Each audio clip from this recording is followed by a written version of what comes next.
ওইসব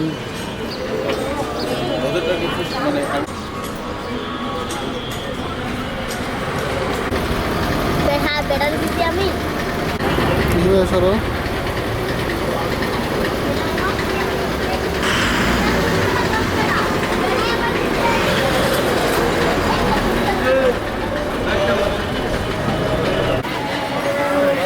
কোন জায়গায় রিপোর্টার ভাই?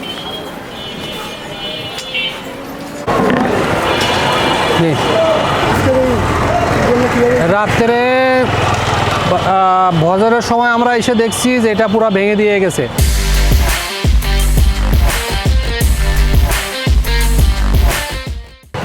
রাত 2টা থেকে 3টার ভিতরে এই কাজটা করছে। আমরা ফজরের নামাজ পড়ে এসে দেখি যে আমাদের এইখানে টোটাল 5টা বুথ ছিল, সবগুলাই ভাঙা। আমি একটার পর একটা গেছি, দেখি সবগুলা ভেঙে দিয়ে গেছে।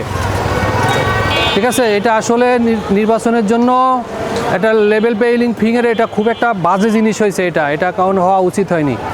পরে আমরা এখান থেকে এটা মিরপুর 13 নম্বর 14D ব্লকের আন্ডারে। ঠিক আছে, 13 নম্বর 14D। এখানে এই পাশে যত বুথ ছিল সবগুলা বিএনপির বুথ, এই জামাতের বুথগুলা ভেঙে দিয়ে গেছে। আর অপোজিটে সব বুথগুলা ঠিক আছে। কারা করছে এখন এটা কারা যে করছে এটা আসলে বলা যাবে না। এটা তো বুঝে নিতে হবে কারা করছে। এটা তো আমাদের সামনে করেনি, এখানে সিসিটিভি আছে, দেখলে বোঝা যাবে। ঠিক আছে, যে কারা করছে এটা বাইর করতে হবে। এটা আমাদের দাবি, কে করলো এটা বের করে দেওয়ার জন্য, বার করার জন্য।